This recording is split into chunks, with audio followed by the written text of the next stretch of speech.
In today's video, I am going to show you how you can recover your deleted chats on WhatsApp without backup, therefore without wasting any of your time. Let's jump to the video. So the method that I am going to show you to recover your deleted chats on WhatsApp is very simple, and most importantly, you do not need a backup to do so. So all you have to do is to long press on the WhatsApp's logo, go to app info, go to storage and cache, and then click on this clear cache option, and after that click on clear storage. Once you have done that, you need to close your phone settings and open your file manager. Click on all files, then go to internal storage, Android, go to media, scroll down and click on com.whatsapp, select WhatsApp, and then go to databases.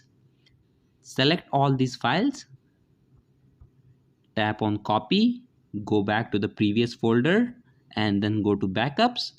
Now paste all those files here, and that's it. Once all these files are pasted here, your deleted chats on WhatsApp will be recovered. So that was it for this video, and I'll see you guys in the next one. Peace out.